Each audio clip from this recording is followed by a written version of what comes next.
সামনের দাঁত সেটা আমরা তুলে দিলাম, দিয়ে আজকেই তুলে দিলাম। আজকে আপনি এসেছিলেন ভাঙা দাঁত নিয়ে, ব্যথা ছিল, আজকেই তুললাম, আজকেই ইমপ্ল্যান্টও বসিয়ে দিয়েছি। ঠিক আছে, ইমপ্ল্যান্টের জায়গাটা ম্যাডামের দেখো, এটাই হচ্ছে। বড় করে করুন ম্যাডাম, দেখা যাচ্ছে?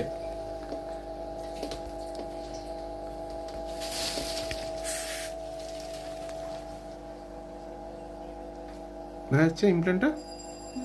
ব্যাস, আজকে হচ্ছে ইমপ্ল্যান্ট বসে গেল। আচ্ছা, এবার ইমপ্ল্যান্ট নিয়ে অনেকে ধারণা আছে যে হাড়ের মধ্যে ড্রিল করা হবে, খুব পেইনফুল প্রসিডিওর। তো সে ব্যাপারে আপনার কি মতামত? আপনি পুরো প্রসিডিওরটা যেটা হচ্ছে, আপনার আগেও আমার 8-9 বছর 6টা ইমপ্ল্যান্ট করা হয়েছে, সেগুলো এখনো সবগুলো ঠিক আছে। এবং আগের এক্সপেরিয়েন্স, এখন এক্সপেরিয়েন্স আপনি বাকিদের সাথে শেয়ার করুন, যাতে তারা সত্যিটা জানতে পারে, আর কিছু না। হ্যাঁ, আমি ডক্টর পুরকায়েস্তের কাছে যেটা মানে নিয়ে এসেছি, যে প্রবলেম, আমার কোনো প্রবলেম হয়নি এবং পেইনলেস, এবং মানে খুব ভালোভাবে আমি পুরো সার্ভিস পেয়েছি ডক্টরের কাছে। আমি ওনার কথাই বলতে পারি যে ওনার হাতে পুরো সেফ। হ্যাঁ, 100%।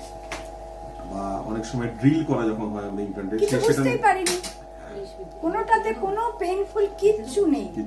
এমনকি যে উনি যে অ্যানাস্থেসিয়া করেছেন সেটুকু আমি বুঝতে পারিনি,